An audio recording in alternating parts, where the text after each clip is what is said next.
think gurus have always been celebrated. I mean, nobody would have attained that.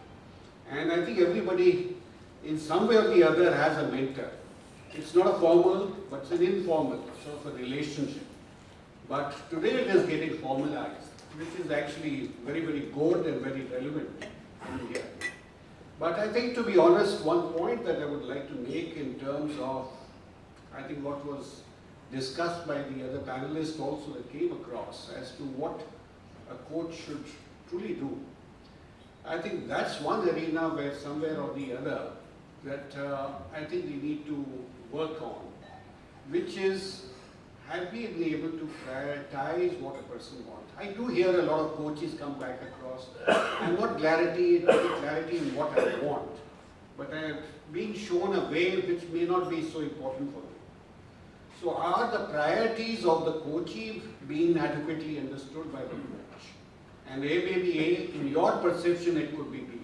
But if there is no meeting of the two minds, then the outcome may not be very optimal. I think that's one place where I know some way or the other it should be brought about. And I think that would be very, very useful. Thank you. So that was a good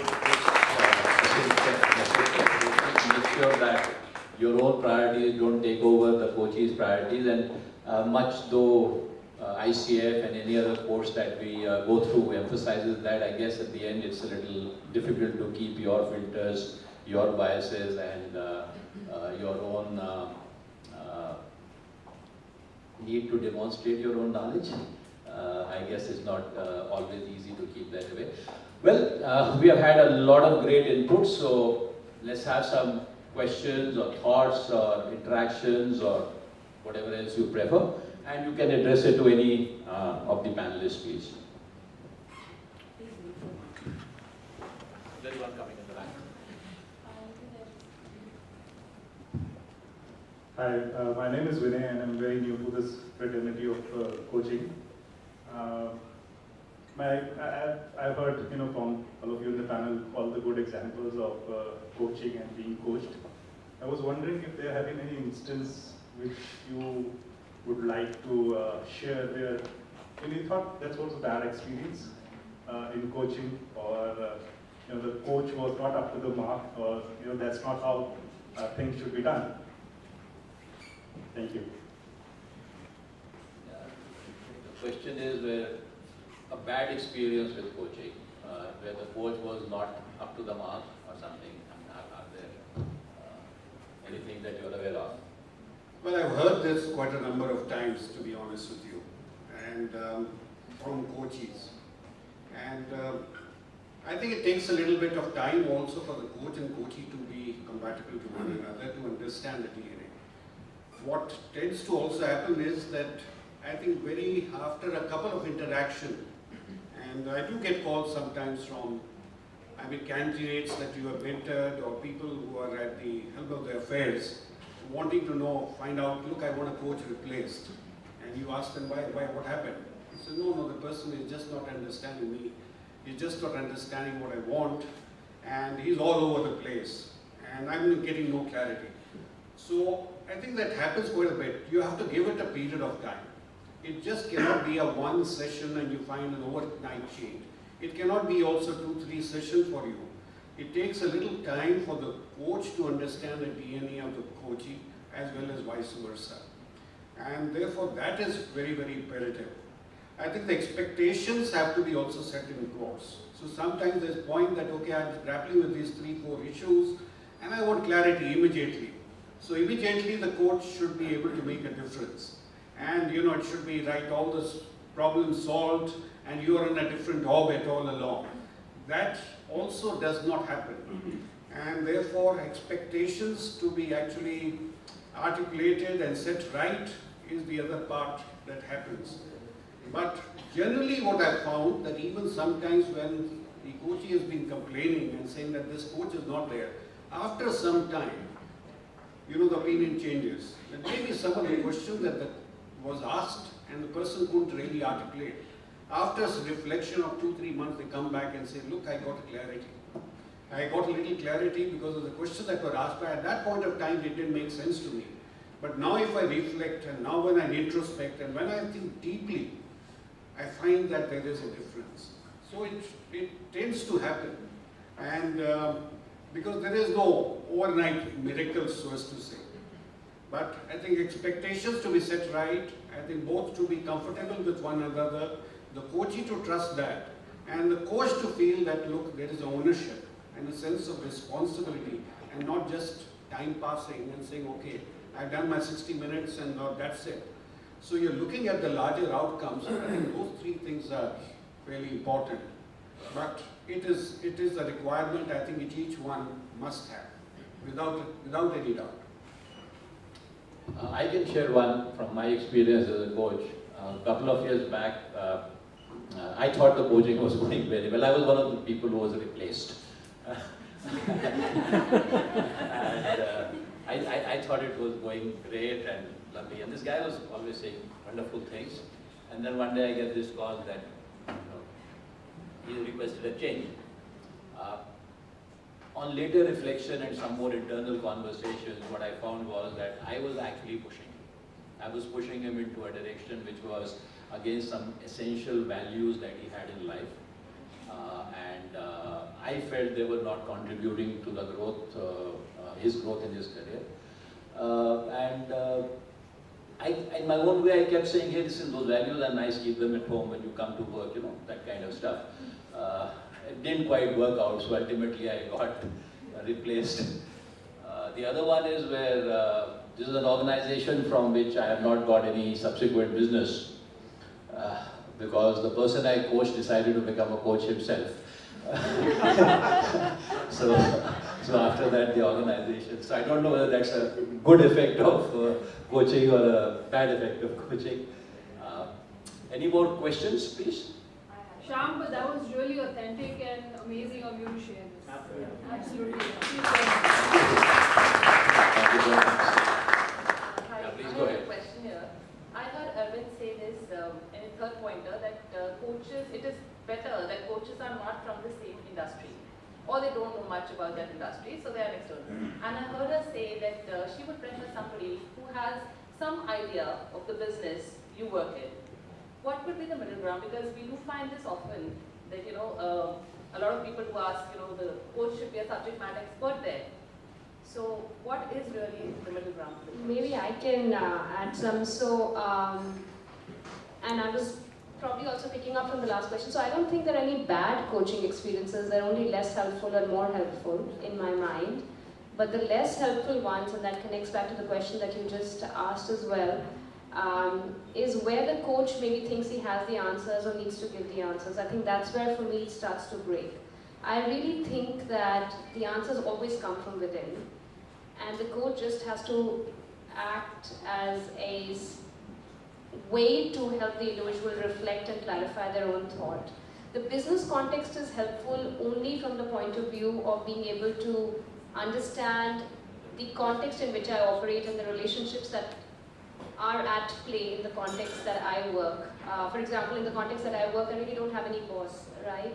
So if someone's coming from a coaching experience of organizations where they're very straight hierarchical lines, then that he may not be able to as much understand what really I'm saying. But I guess what Arvind may be reflecting, and I would agree with him, wherever anything that gets the coach to be anywhere close to trying to give an answer or being prescriptive, for me it starts to break down. Because very few individuals will get convinced in their journey by an answer. They will get convinced by their own answers in the end, and they only need that way to clarify their own thoughts, nudge their own head in a particular direction. So the moment you think you're coming in with an answer, that's where it starts being less helpful. It's not bad, but it's less helpful, I guess. Thank you. Would you like to add something? So I think for me it would be a marriage of both of what you both had said earlier. And I don't think the subject matter is important because it's more about unearthing your own answers. And I think it's very important as a coach for you to be able to delve into the subconscious mind of the person. Because very often there are things that you just need to bring forth. So it's not the subject, it's about them precipitating an answer for themselves. And when you get an answer for yourself, you own it, and that is a far more effective solution to the problem that you're dealing with rather than the subject matter at hand. Thank you. Thank you. One last question and the rest, as usual, is offline. One last question. Okay, so can you kind of make it one? Go ahead. Hi, good morning, lovely to be hearing you. I have a question, which is that when you look for a coach, you look for, do you seek certain qualities in a coach? We just talked about that the knowledge is not really that important and all of it, so there is a being part of a coach and a quality of a coach. So the question to the panelists is, according to you, what are the top 3 qualities of a coach that What would you look for again, a coach, having gone through a very intense coaching experience? First, he needs to be trustworthy. The things which we share with the coaches are very, very personal sometimes. So that whole trust on the person that what we are saying is not going to be leaked. And especially if the coach is from if the organization has hired the coach, and if I have this fear that what if he shares that with my manager. So I think that's one thing. Then listening, because most of the time, the answers like Priyanka said are within us. But if someone is listening to us patiently, then we start finding those answers. So I will say trustworthy, listening, and then empathetic. So these are 3 qualities I will look for. Thank you. I'd like to add one more thing. For me, for some reason, the fact of where are you from, in terms of what is your level of success, that I have to be able to see that you have a certain level of success yourself for me to be able to believe in the fact that you can take me to that level.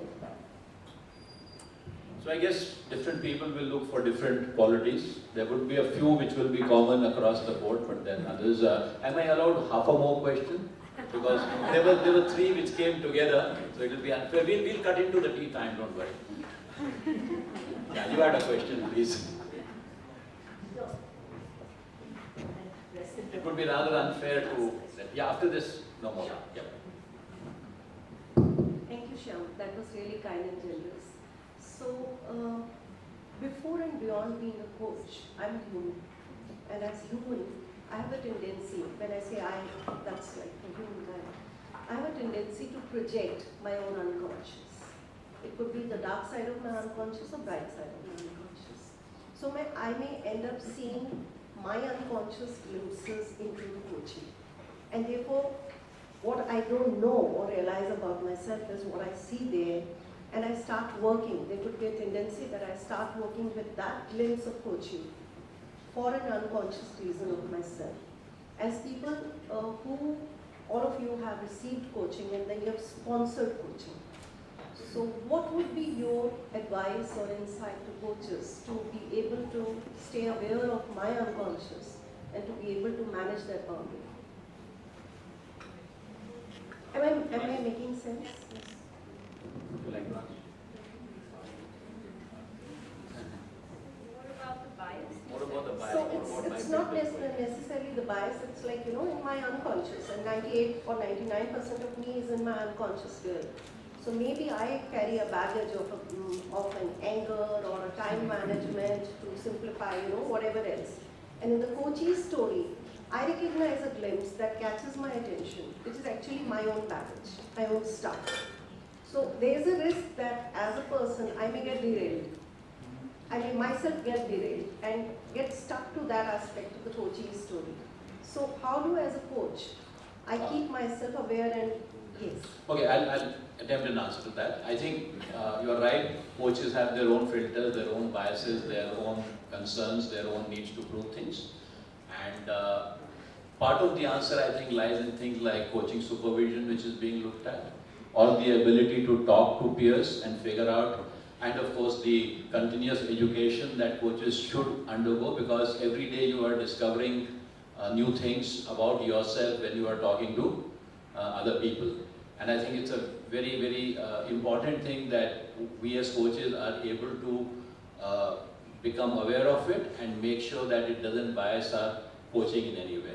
At the same time, it's not an easy answer. There's no one size fits all kind of an answer. Thank you very much. I've got a lot of indications that the time is through. So thank you very much for being a lovely audience. Thank you very much to the